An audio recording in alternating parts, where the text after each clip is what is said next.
जब 2005 में मैं चुनाव लड़ने आपके बीच में गया था बहुजन समाज पार्टी से, तो उस समय मैं कहा था कि मैं आपका नेता नहीं, आपका बेटा और भाई बनकर के काम करूंगा और आगे भी करता रहूंगा।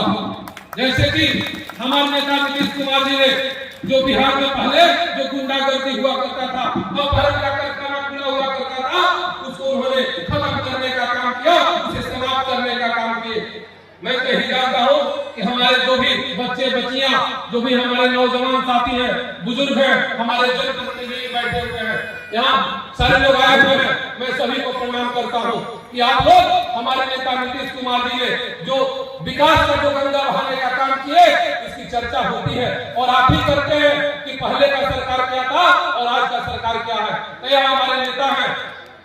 तो मैं आप लोगों को कुछ अपने विकास जो हमारे विधानसभा क्षेत्र में अभी 2025 में जो होने जा रहा है, 182 किलोमीटर रोड बनने जा रहा है, लगभग 82 रोड हो रहा है अपने विधानसभा क्षेत्र में। इंजीनियरिंग कॉलेज बनाया गया, ऐसे ऐसे को पुल पुलिया का निर्माण हुआ।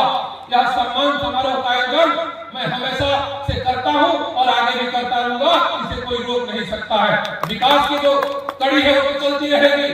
विकास हमारे नेता बस अगर सोते हैं तो बिहार के गरीबों का नाम लेकर के सोते हैं, अगर उठते हैं तो गरीबों का नाम लेकर के उठते हैं हमारे नेता नीतीश कुमार जी। जब से आप बहुत प्रदेशों में देखे होंगे कितने मुख्यमंत्री हैं कि अनेकों तरह की घोटाले, अनेकों तरह की योजनाओं में फंसने का काम किए, लेकिन हमारे नेता पर कोई दाग नहीं लगा है, कभी कोई दाग नहीं लगा है, न लग सकता है। इसलिए उनके जैसा नेता इस बिहार को मिलना मुश्किल है। पहले आप क्या होता था अभी आपको बताया है। तो इस सब हमारे नेता के द्वारा जो काम हुआ है इसकी चर्चा हमेशा होता है। अपने विधानसभा में जो काम हुआ है, बलवंत सागर में स्टेडियम का निर्माण कराया गया, रमना फील्ड में स्टेडियम का निर्माण कराया गया, आपको सोनहोला में स्टेडियम का निर्माण कराया गया और अभी जमुना में भी मैंने वहां के बाबा से जमीन मांगा है, कुछ जमीन कम पड़ा था सरकारी, उन्होंने आश्वासन दिया है। तो हम प्रयास करेंगे कि 2025 से पहले हमारा वहां भी स्टेडियम बन जाए, ताकि हमारे बच्चे और बच्चियां जब खेलेंगे, जब कूदेंगे, जब हम प्रैक्टिस और ट्रेनिंग करने का काम करेंगे, तो हमारे सरकार नेता, हमारे नेता नीतीश कुमार जी के द्वारा कहा गया है कि आप खेल कूद में आगे बढ़िए, आपको नौकरी मिलेगी, आपको जगह दिया जाएगा। इसलिए आप एक समय खाना मत खाइए, एक समय भोजन मत करिए, लेकिन बच्चों को शिक्षा देने का काम करिए। अगर शिक्षा नहीं है तो किसी काम को ऐसे नहीं है, किसी काम की व्यवस्था नहीं है। इसलिए बच्चों को शिक्षा दीजिए, वो जो पढ़ेगा तो आगे बढ़ेगा। हमारे नेता बच्चियों के लिए साइकिल योजना चलाए, पोशाक योजना चलाए, बच्चों के लिए भी चलाए। तो हमारे नेता का यह सब सोच है। आदरणीय नीतीश कुमार जी ने बिहार को बहुत आगे बढ़ाने का काम किए। मैं जब 2005 में जीत कर यहाँ से गया बहुजन समाज पार्टी से, तो जाकर के मैं भी गाँव नहीं पकड़ा, और जब तक जिंदा रहूंगा और जब तक कोई जिंदा रहेंगे हमें कोई दूर नहीं कर सकता है नीतीश कुमार जी से। इसलिए तो हमेशा उन गरीबों के बारे में सोचते हैं, हमेशा जो निचले तबकात के जो लोग हैं उनके बारे में सोचते हैं। और मैं तो कभी हिंदू और मुसलमान एक करने का काम नहीं कर सकता हूँ। इसलिए जब कोई दूसरे देश से एक दूसरे देश की लड़ाई होती है, किसी धर्म के नाम पर, किसी मजहब के नाम पर, चाहे मंदिर की बात हो, चाहे मस्जिद की बात हो, या चर्च की बात हो, या गुरुद्वारा की बात हो, हमेशा मानव जाति का ही विनाश होता है। मंदिर वैसे को वैसे रह जाता है, मस्जिद जो वैसे को वैसे रह जाता है। लेकिन जब दो देश की लड़ाई होती है, चाहे यूक्रेन को देख लीजिए, रसिया को देख लीजिए, आज सारे लड़ रहे हैं, कौन मर रहा है उसमें? आम आदमी, आम पब्लिक मर रही है। वहां पर मंदिर तो ऐसे ही रह जाएगा, मंदिर तो ऐसे ही रह जाएगा। मैं केवल आपका सेवा करना जानता हूँ, मैं किसी जाति पार्टी का धर्म पर राजनीति करना नहीं जानता हूँ। मैं सोता हूँ तो अपने जनता, भगवान स्वरूप जनता के लिए, और जगता हूँ अपने भगवान स्वरूप जनता के लिए। यह सम्मान समारोह का आयोजन मेरे दिमाग में आया कि आज तक के इतिहास में केवल हम लोग बड़े बड़े लोगों का ही सम्मान किया जाता है। आप लोग बुलाते हैं, मेरे दिमाग में नहीं, जो जनता बड़े बड़े पदों पर भेजने का काम करती है, अब सम्मान समारोह उसी का होगा और किसी का नहीं हो सकता है।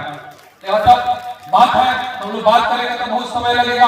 हमारे माताएं बहनें उधर भी बैठी हुई हैं, आपको भी मैं देख रहा हूँ, जो भी अगल बगल लोग हैं मैं सबको देख रहा हूँ। आप लोग पूजनीय है, आदरणीय है।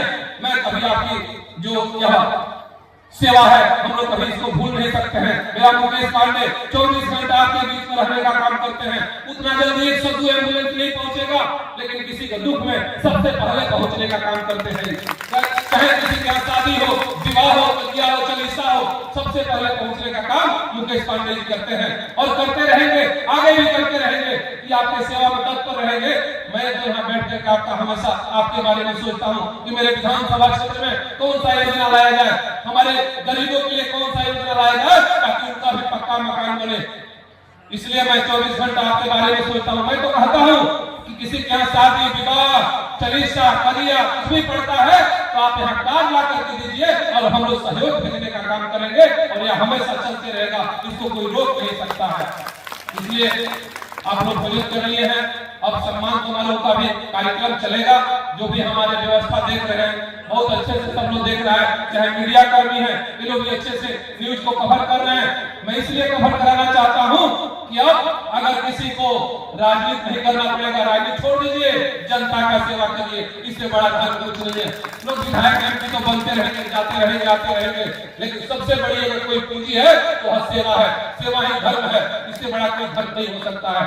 मैं तो यही जानता हूँ, चाहे मंदिर की बात हो, मस्जिद की बात हो, आप हमको बताइए, हम लोग सहयोग करने का काम करेंगे। इसलिए आप लोगों ने अपना बहुमूल्य समय दिया, मैं इसके लिए बहुत बहुत आप लोगों को धन्यवाद देता हूं। अब सम्मान समारोह का कार्यक्रम शुरू किया जाएगा और हमारे जनप्रतिनिधि जो भी बैठे हुए हैं सभी का सम्मान समारोह होगा। तो आप लोगों ने अपना समय दिया, मैं इसके लिए बहुत बहुत धन्यवाद देता हूं। जय हिंद, जय नीतीश कुमार, जय रायपुर की जनता। बहुत बहुत